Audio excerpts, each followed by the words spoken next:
আসসালামু আলাইকুম। লাস্ট ভিডিওতে আমরা আলোচনা করছিলাম ইউজ ট্রানজিশন হুকটা নিয়ে। রিঅ্যাক্টের বেশ কিছু বিল্ট ইন হুক আছে। তো আমরা মোটামুটি অনেকগুলোই কমপ্লিট করছি। তো তারই ধারাবাহিকতায় আজকের ভিডিওটাতে আমরা আলোচনা করব ইউজ আইডি হুক নিয়ে। ওকে? তো তার জন্য আমি সিম্পল একটা এক্সাম্পল এখানে তৈরি করে রাখছি। তো এখানে দেখেন যে আমার একটা কম্পোনেন্ট আছে, যে কম্পোনেন্টটা আর কিছুই করে না, সিম্পল একটা ইনপুট ফিল্ড সে রিটার্ন করে। একটা লেভেলের মধ্যে একটা ইনপুট ফিল্ড আমরা রাখছি এবং এখানে চিলড্রেন আকারে আমরা মানে চিলড্রেন প্রপসটাকে নিচ্ছি এবং এর যে লেবেল, মানে আমরা জানি label first name last name email এই ধরনের যে মানে ইনপুট ফিল্ডের লেবেলগুলো থাকে সেগুলো আমাদের এখানে লিখতে হয়। তো এটা আমি ডাইনামিক্যালি নিচ্ছি। ওকে? আর এখানে দেখেন যে এইচটিএমএল ফর, আমরা জানি যে লেবেলের একটা ফর অ্যাট্রিবিউট থাকে, যেটা যেহেতু জাভাস্ক্রিপ্টে ফর নামের একটা রিজার্ভ কিওয়ার্ড আছে সেই জন্য আমরা ফর ডিরেক্টলি ইউজ করতে পারি না, আমাদেরকে এইচটিএমএল ফর লিখতে হয়। তো রিয়াক্টে বেশ কিছু মানে এই ধরনের ছোটখাটো মডিফিকেশন আছে। তো যাই হোক, তো এইচটিএমএল ফর দিয়ে আমরা এই ইনপুটে যে আইডি সেই আইডিটা দিচ্ছি। তো এখানে আমি জাস্ট নেম দিয়ে রাখলাম। ওকে? তো নেম বা এটা চেঞ্জ করে দিচ্ছি, দিয়ে বলতেছি ইনপুট। তো যাই হোক, একটা আইডি আমরা দিলাম। তো আমরা দেখেন যে এই ইনপুট ফিল্ডটাকে যতবার ইউজ করব, এটা তো একটা কম্পোনেন্ট, সো রিইউজেবল কম্পোনেন্ট, এটাকে আমরা বিভিন্ন জায়গায় ইউজ করতে পারবো। তো যতবার ইউজ করব ততবারই একটা করে ইনপুট পাবো, তাই না? দেখেন আমি ফার্স্ট নেম এবং লাস্ট নেমের জন্য দুইবার ইউজ করছি এবং এর ভিতরে যে কন্টেন্টটা দিয়েছি এই কন্টেন্টটা আমাদের ওখানে লেভেলের টেক্সট এলিমেন্ট হিসাবে ইউজ হবে। ওকে? তো আমি সেভ করলাম, করে আমাদের কনসোলে সরি এখানে গেলাম, গিয়ে ইউআইতে দেখতেছি যে সবকিছু সুন্দরভাবে প্রিন্ট হয়েছে। দেখেন লেভেল ফার্স্ট নেম, তারপর এখানে ইনপুট আর আইডি কি আছে, ইনপুট। তো দেখেন প্রথমটার আইডি ইনপুট, ফর অ্যাট্রিবিউটের মধ্যেও আছে ইনপুট, এখানেও আছে ইনপুট।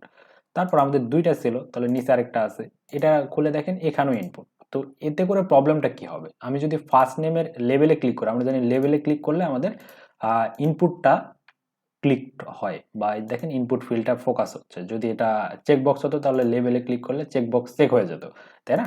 তো আমাদের কি করতে হয়, ফর অ্যাট্রিবিউট এবং হচ্ছে ইনপুটের দুইটার মানে মধ্যে একটা মানে কি বলবো যে রিলেশন তৈরি করার জন্য ইনপুট ফিল্ডের যে আইডি থাকে সেটাকে লেভেলের ফর অ্যাট্রিবিউটের মধ্যে দিতে হয়।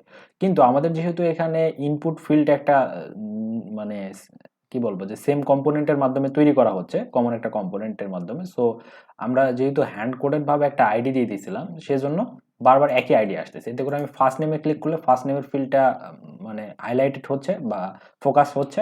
আমি যদি লাস্ট নেমে ক্লিক করি তাও ফার্স্ট নেমেরটা হচ্ছে, তার কারণ লাস্ট নেমে ক্লিক করলে সে এখানে এই ডম ট্রির মধ্যে দেখবে যে ইনপুট নামের কোনো আহ, মানে ইনপুট আইডিওয়ালা কোনো ইনপুট ফিল্ড আছে কিনা, যেটাকে সে ট্রি এর মধ্যে ফার্স্টে পাবে।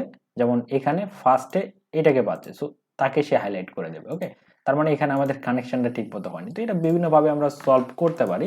আমরা এখানে র্যান্ডম আইডি নিতে পারি, বিভিন্ন কিছু করতে পারি। তবে আমরা জানি যে এখন নেক্সট জেএস বা এই ধরনের সার্ভার সাইড রেন্ডারিং এর যে ফ্রেমওয়ার্কগুলো বা লাইব্রেরিগুলো আছে এগুলোর সাহায্যে আমরা কি করি, সার্ভার সাইটে রেন্ডার করি একটা কম্পোনেন্ট, আবার সেই কম্পোনেন্টের কিছু অংশ আবার ক্লায়েন্ট সাইডেও রেন্ডার করা লাগতে পারে। সো এতে করে দেখা যায় যে আমরা ম্যাথ ডট র্যান্ডম দিয়ে যদি তৈরি করি একটা আইডি, বা যে কোনোভাবে ইউআইডি বা এই ধরনের কিছু ছোটোখাটো টুল ইউজ করে যদি তৈরি করি একটা আইডি, সেক্ষেত্রে সেই আইডিটা সার্ভার সাইটে এক রকমের জেনারেট হবে, ক্লায়েন্ট সাইটে আরেক রকমের হবে, দুইটার মধ্যে একটা মিসম্যাচ হবে। তো এটা এখন বুঝতে পারবেন না আপনারা, পরবর্তীতে আমরা বুঝবো। তো যদি আমরা রিয়াক্টের মানে আহ, কি বলে ইউজ আইডি হুকটা ইউজ করে তৈরি করি, সেক্ষেত্রে সার্ভার সাইটে রেন্ডার হলেও যে আইডি আসবে ক্লায়েন্ট সাইটেও সেম আসবে। তো দুইটার মধ্যে একটা মানে রিলেশন থাকে বা সামঞ্জস্য থাকে। ওকে? তো তাহলে হুক যেভাবে আমরা ইউজ করি সাধারণত সেভাবে ইউজ করতে হবে। তো এখানে আইডি নামের একটা হুক আমি নিচ্ছি, দেন এখানে ইউজ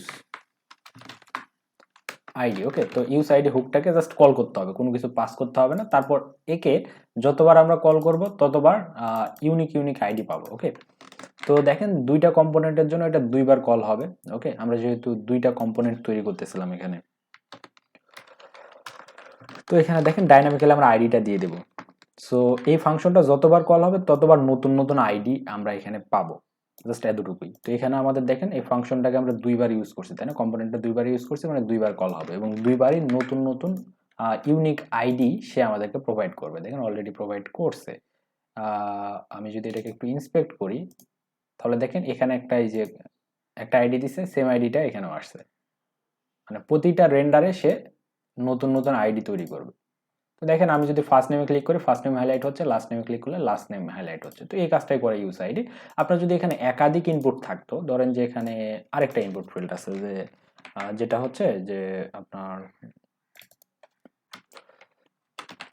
নাম্বার নাম্বার টাইপের একটা ইনপুট, এখন এটারও তো একটা আইডি লাগবে তাই না, সেক্ষেত্রে আপনি আরেকবার আরেকটা নিতে পারেন, তাহলে এটা ID2 দিয়ে দিলেন, যে কোনো একটা আলাদা একটা নাম দেবেন। ওকে, দেওয়ার পর এখানে আমরা গেলাম, গিয়ে ধরেন যে এখানে এগুলাকে কল করলেই মানে তৈরি হবে অ্যাকচুয়ালি। তো যাই হোক এখানে থেকে আমি ওকে ব্যাপার না, দুইটা তৈরি হবে। তো আমরা একটু জাস্ট দেখবো যে আসলে হচ্ছে কিনা, কিন্তু যদি ওর কোনো লেভেল নাই, বাট আমি একদম আপনারা বুঝতে পারছেন আশা করি যে এখানে তেমন কিছু দেখাতে যাচ্ছে না। দেখেন এখানে R3 আসছে, মানে এটার একটা ইউনিক আইডি তৈরি হয়েছে, নিচেরটার ক্ষেত্রে এটার ক্ষেত্রে R7 আসছে দেখেন। তো এভাবে আমরা সাধারণত এই কাজের জন্য আমরা ইউজ করে থাকি useId-টা। তো তেমন জটিল কিছু না, একদমই সিম্পল।